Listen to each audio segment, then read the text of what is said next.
So the reality is that if you're fuck's sakes, give me a second.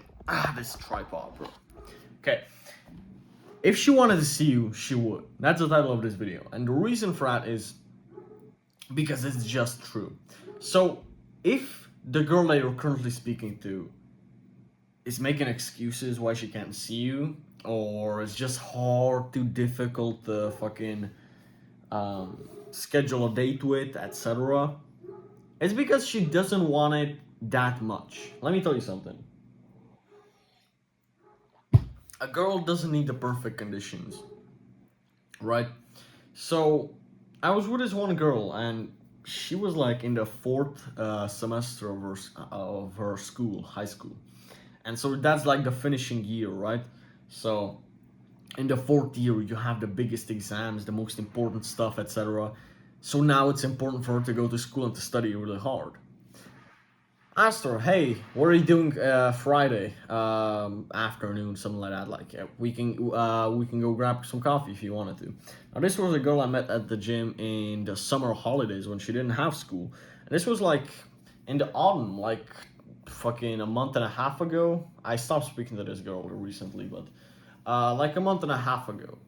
And she was like, I really can't. Like, my parents want me to study right after school because she's got important exams to do, etc., etc., etc. And I said, okay. I said literally, okay, and dot. Or like, how do you call it? Dot or period, yeah. So basically just these three. Like, two letters and a period. And what she did was quite impressive. She was like, or actually, you know what? Yeah, let's go. And I'm like, hold on a second. Hold on. I'm not just gonna let her get away with it so easily, right? I'm gonna give her some shit for it. So I asked her, like, how come you've changed your mind? And she said, I've never changed my mind. I wanted to go with you, but I just was afraid of that my parents would. I'm still afraid that my parents might not let me, or my parents might be mad at me if I come home late. And I was like, then why do you go with me if you're afraid of your parents like being mad at you? She said, because arguing with my parents is worth me seeing you. Now, you tell me, if a girl that doesn't have that strict parents, doesn't go to school that strictly, that can take a day off, or that can stop studying for one day and she'll be fine.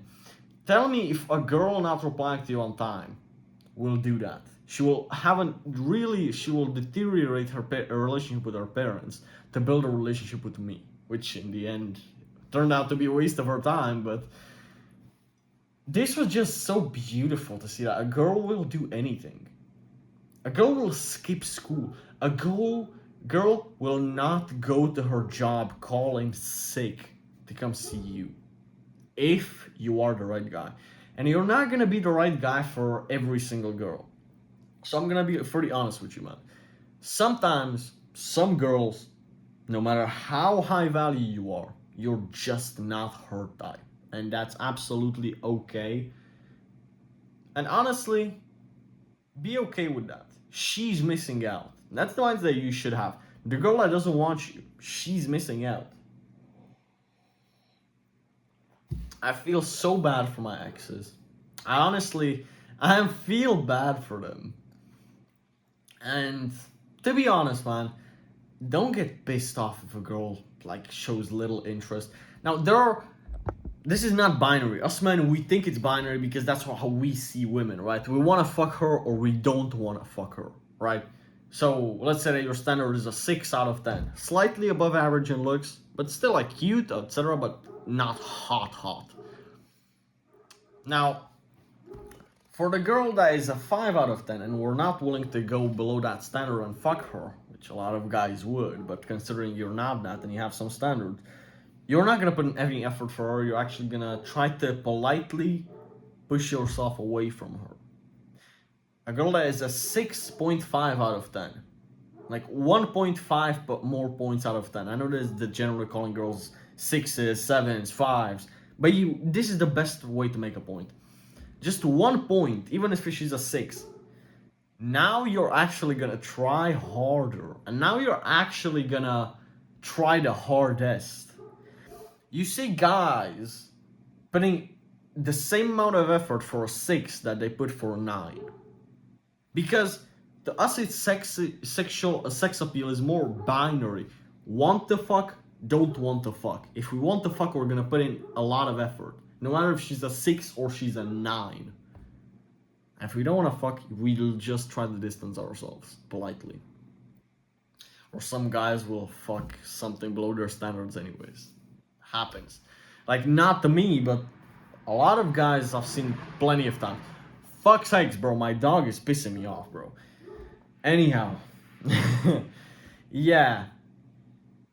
So, this is, with girls is different, right? They don't have this binary like sex appeal. It's a spectrum, bro. It's a long spectrum. A girl will put 20% effort in a dude that she's slightly attracted to, she could fuck a month from now. But she will put 80%, 90% effort for a dude that they will fuck on a first date and that she's completely attracted to. So, you have to approximately tell where you are on that spectrum. So, the best way to do this is, after the first date, after you've kissed her, make sure to let her set up the second date. If she doesn't, it's a waste of your time. Be happy you didn't go on a second one. If she texts you first and she's trying to set up a second date, or she's actually asking you, when are we going for coffee again? And then you take her to the gym or for some food or whatever on a second date, something different. But if she initiates that conversation, that's a girl that's probably 50%, 60% effort and more. Now, a girl that's 80% effort, which is probably like the most I've ever experienced, she's like actually asking you personal questions, not to be intrusive, but to know more about you, asking you about your body count, etc. And I I always like downplay it. Either I say, oh, I'm a virgin, or either I say, oh yeah, it's 350 or 351, like a joke, right? And yeah, I never told them the truth, you know. Don't do that. So yeah, there's like a spectrum of interest. And quite frankly, if she's not trying to set up a second date with you, it's below 50% effort. It's below 50% attraction to you. And if you are the one who's trying to set up a date with her, and you cannot set up a first date or second date on the first or second try, less than 20% effort, less than 20% sex appeal, and that is not worth your time. These girls will only go out with you for coffee, etc., when they literally don't have anything better to do. And quite frankly, with hot girls, that doesn't ever happen, because hot girls always got shit to do, always got some dick to ride on, they always got some dude to text, they always got somebody better than you. So, you quite frankly will not win. Even if she would fuck you under the best possible conditions, those best possible conditions cannot happen because there are so many dudes trying the same girl at once that she's just gonna pick the one that is the most attractive to her. So, yeah, this is just what I wanted to say. If she wanted to see you, she would. You're probably not her type, or you ain't all that shit. Okay, you probably are not that high value of a man enough to be to attract this type of a girl. For example, you know which one it is. Okay, I can't make that decision for you. You know yourself better. So yeah, don't deal with low interest girls. And if you actually are a guy that has a six pack, makes money online, is actually good socially, etc., etc., etc., it's basically me. When that happens, I want you to understand that you're not gonna be every girl's type, and that's okay. That's okay. So yeah, man. I hope that this helped, guys, and I'll catch you all on the next one.